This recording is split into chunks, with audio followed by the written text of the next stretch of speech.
বিসমিল্লাহির রহমানির রহিম। আসসালামু আলাইকুম। Hello viewers, Chandrima fashion YouTube channel থেকে আপনাদের মাঝে আরেকটি ভিডিও নিয়ে হাজির হলাম। আমি মাস্টার নাসির মাহমুদ। তো আজকে দেখাবো যেই ভিডিওটা দেখতে পাচ্ছেন ডিজাইনটা, সেটা দেখাবো গলা এবং সামনে যে ডিজাইনটা কিভাবে করেছি সেই ডিজাইনটা আজকে আপনাদের কাটিং সহ দেখাবো। তো ভিউয়ার্স, প্রথমে আমি কামিজটা কেটে নিয়েছিলাম। তো এখন আমি সামনে যে ডিজাইনটা করব সেই ডিজাইনের কাপড়টা আমি ওই কাপড়টা ফেলে এরকমভাবে কেটে নিতে হবে ডিজাইনটি তৈরি করতে হলে। তো আমি কেটে নিলাম। তো এখন আমি এটাকে নিচের যেই অংশটা আছে এখানে একটু রাউন্ড করে দেব। এই যে এরকম করে একটু রাউন্ড করে দেব। তো আমি মার্জিন করে নিয়ে এখন কাটিং করে দিচ্ছি রাউন্ডটা। তো ভিউয়ার্স, এখানে আপনি ইচ্ছে করলে পাইপিংও করতে পারেন, কিন্তু আমি এখানে একটা পট্টি কেটে নেব। এই কাপড়টারে একটি পট্টি কেটে নেব, একেবারে পাকা করে দেব, এরকম পাকা করে দেব। তো আমি এটার মাপে একরকমভাবে কাপড়টা কেটে নিচ্ছি।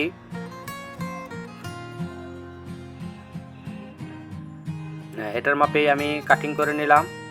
তো এখন আমি এই পাশ থেকে এটা আমি এরকমভাবে কাটিং করে নেব। এটা ভিতরে চলে যাবে, জাস্ট আমি এটাকে পাকা করে দিলাম আর কি।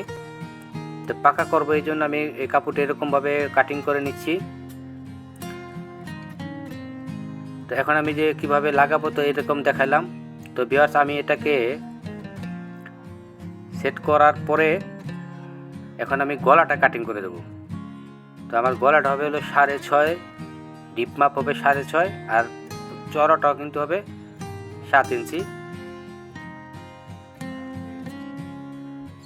তো আমি নিচে এটাকে যেই কোনার ডিজাইনটা এ পর্যন্ত আমি এটাকে কাটিং করে দেব। তো কাটিং করে এটাকে আপনাকে পান গলা বলা হয়। তো পান গলার ভিতর আমি পাইপিং করব আর কি। তো আমি গলাটা কাটিং করে নিলাম। তো এখন আমি এটাকে কেটে দেব, কেটে মানে ফেরের ফাড়া বলে আর কি। এটাকে আমি ফেরে নিলাম। এখন আমি এটাকে তালপাট কাটিং করে দেব। এটা যেহেতু সামনে গলা, সামনের পাটটা। তো কাটিং করার পরে এখন আমি সেলাই দেখাবো। তো প্রথমে কিন্তু আমি সেলাই করব হলো যেই গলার নিচের যেই পাটটা আছে এটা কিভাবে পাকা করতে হয় সেটা। তো এই কোনায় এসে কিন্তু আপনি একটা সুতা ধরে নিতে হবে। সুতাটা ধরলে আপনার কোনাটা খুব সুন্দরভাবে উল্টানো যাবে। তো আমিও এখানে একটা সুতা ধরে নিয়েছিলাম। তো এখন আমার সেলাইটা শেষ হলো। তো এখন এই যে দেখছেন সুতাটা ধরে কিন্তু আমি কোনাটা টান দিলাম, এখন কোনাটা কিন্তু সুন্দরভাবে উল্টে গেল। তো কোনাটা বানানোর পরে এখন আমি উপরে যে প্রিন্টের যে কাপড়টা সেই কাপড়টা আমি গলার সাথে এবং সামনের যে বডির পার্টটা আছে বডির পার্টের সাথে আমি সেলাই করে আটকিয়ে নিতেছি, কারণ যেহেতু এটা একসাথে পাইপিং হবে। তো সামনে আমি ডিজাইনটা করেছিলাম, তো চারপাশ দিয়ে আপনি এরকমভাবে সেলাই আটকিয়ে নিতে হবে। তো আটকিয়ে নিলাম। তো এখন আমি সেলাই দেবো নিচের যে সেলাইটা সেই সেলাইটা। তো এখন আমার যে রাউন্ডের সেলাইটা আছে তো সেলাইটা আমি এরকমভাবে দিয়ে দিচ্ছি।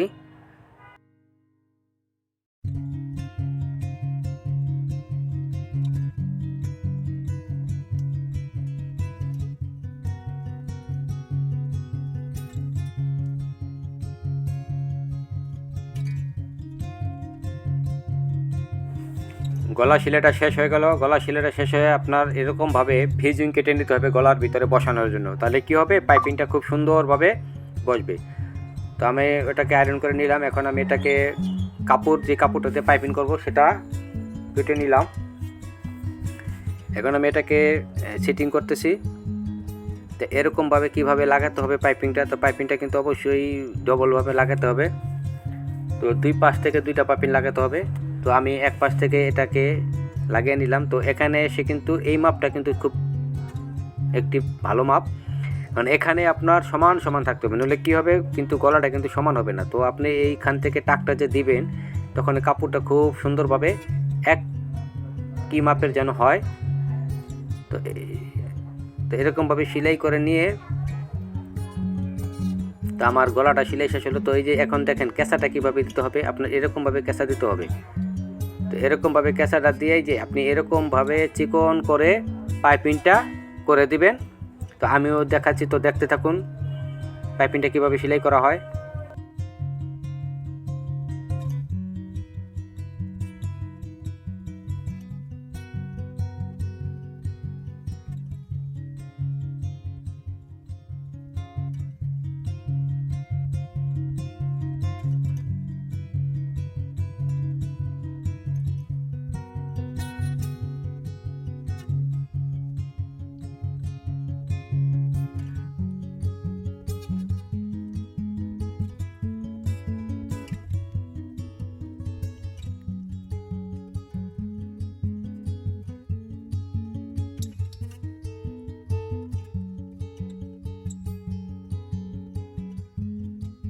তো এরকমভাবে সেলাই করে দিতে হবে। তো আমার পাইপিংটা শেষ হলো। তো এই যে পট্টিটা দেখতে পাচ্ছেন, এরকমভাবে সেলাই করে নিতে হবে।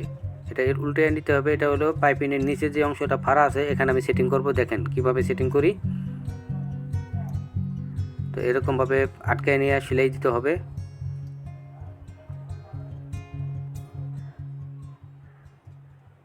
দুই পাশ থেকে এরকমভাবে সেলাই করে নিতে হবে।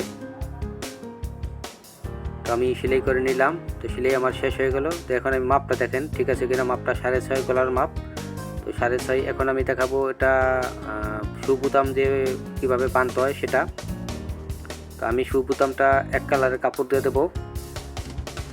তো শু বোতামটা বাঁধা শেষ হয়ে গেল। এখন আমি লাগানোর পরে দেখেন কত সুন্দর একটি ডিজাইন হয়েছে। তো ভিউয়ার্স, এই যে দেখেন বোতাম লাগানোটা দেখেন, বোতামটা লাগাইতে হয় কীভাবে সেটাও দেখিয়ে দিয়েছি। তো ভিউয়ার্স, আপনি আমার ভিডিওটি দেখার জন্য আপনাকে অবশ্যই ধন্যবাদ। আর ভিডিওটি কেমন হলো তা কমেন্ট বক্সে জানাবেন। ভালো হলে একটা লাইক দিবেন এবং আমার চ্যানেলটিকে অবশ্যই সাবস্ক্রাইব করে রাখবেন নতুন কোনো ভিডিও পাওয়ার জন্য। আজকে এই পর্যন্ত। আল্লাহ হাফেজ।